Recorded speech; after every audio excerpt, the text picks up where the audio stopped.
Hello, my name is Ralph. I have a funny last name, Osterc, and I've been enjoying fellowship here at the Morgan Baptist Church for a number of years. Attended many different churches, and the center of the church, of course, is Jesus. And the thoughts that I have in mind for today would just be the words of Jesus, some of the first words of Jesus that are recorded. Follow me. And that's the story of my life and my reason for fellowshipping with God's people. I come from a moderate size of family, 6 kids, 3 boys and 3 girls. And my dad only had one father, and we were such angels that my mother cried out to God and said, God, help me raise these children. Well, it's been an experience of my life, just like that incident, that God does answer prayer. 2 men from a local assembly, a church, came and were trying to find kids, students, for a Sunday school. And it was the time that giving rides to church was very popular, and eventually the church would get a bus for vacation Bible school and things like that. But us angels rode with Harold Sprague and several other men to Sunday school and often other church events. And it was something different. And the men, it was mostly men that were my experience with the church, always talked about sin and forgiveness of sin and heaven and hell. And as you think about heaven, oh, that's wonderful. But if heaven is real, it should be hell is also real. Well, there was a battle going on in my life. I heard about Jesus. I heard about believing. I heard about giving my life to Jesus. And prior to that gentleman's, those 2 men showing up, my mother would often talk about her religious experience, which was very disappointing. God wasn't represented very well. There wasn't very much teaching, and everything that was going on was very vague. Religious, oh yeah, religious, but no satisfaction for her soul. And so I often heard about that situation. And I would hear from my dad too. He wasn't very religious. He wasn't a horrible man, but he felt God was a crutch. And I never thought to say to him, well, if God is a crutch, I'll have 2. Now I think that would be a good response. And I would occasionally talk to my dad about God, and he had negativity. It wasn't something that he felt he needed. But I had this experience of wrestling with God. I was on the football team. I was on the track team. I was on the wrestling team. But none of that, those conflicts were like what I went through in eventually giving the control of my life over to Jesus. Oh, it's great that Jesus would forgive our sin, forgive my sin. But Jesus said, follow me.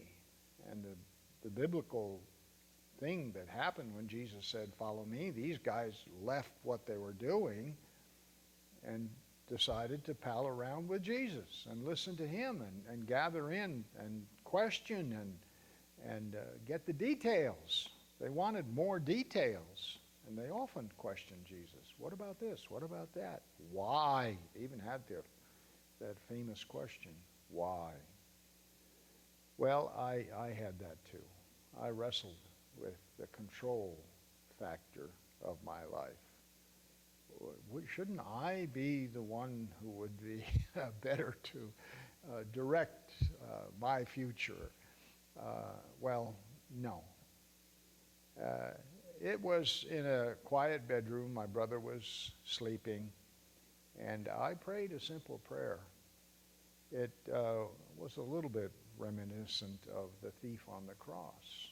Oh, the one thief railed against Jesus and mocked him, and the other one quit his railing and said, Jesus, remember me.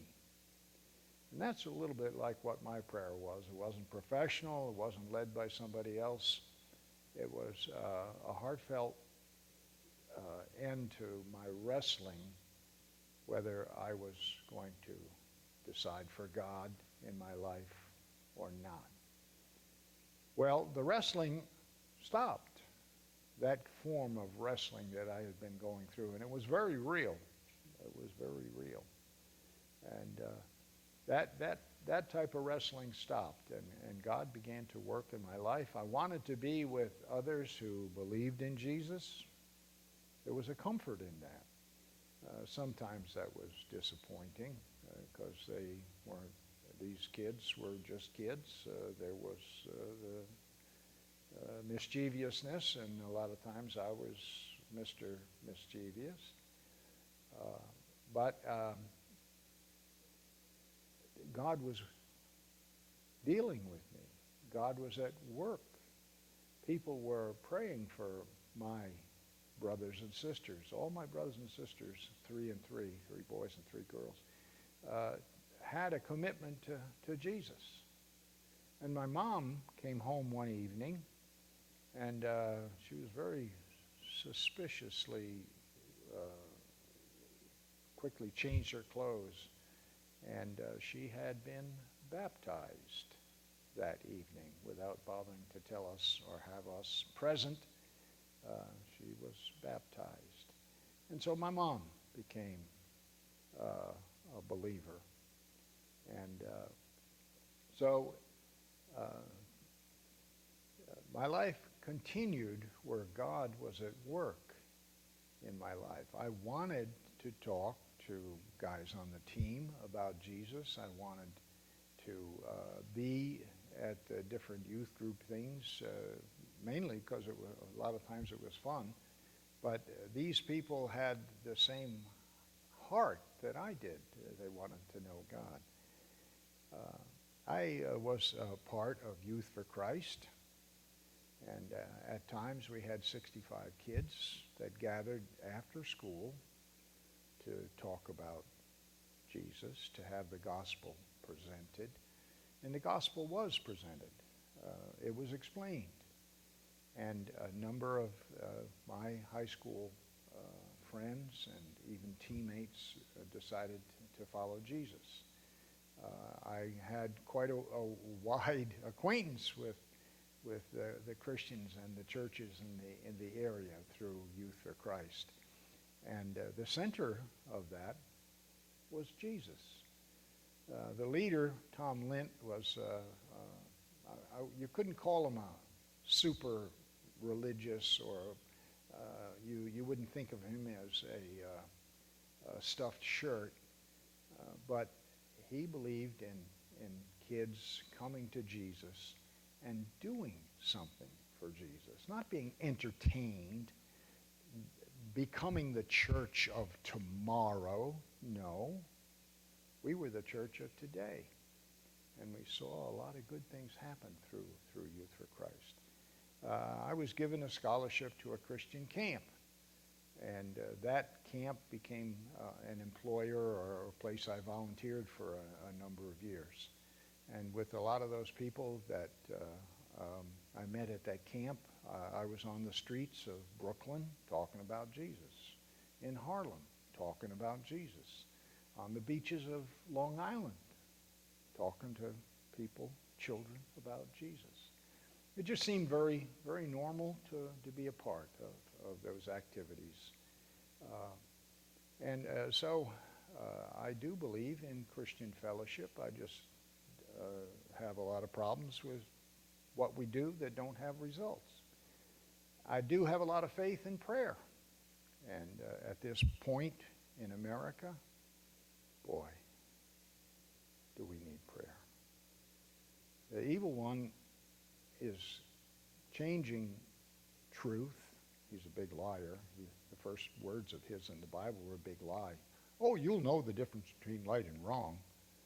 And no, that was a lie. And it's even worse now. Good is called evil. Truth is called a lie. And some utter foolishness, other destructive stuff is we're told that this is the path to follow. My thought, follow Jesus. Spend time with Jesus. Spend time with God's people. Ask for prayer. Invite other brethren over to your house. Even invite your neighbors in and share your salvation story.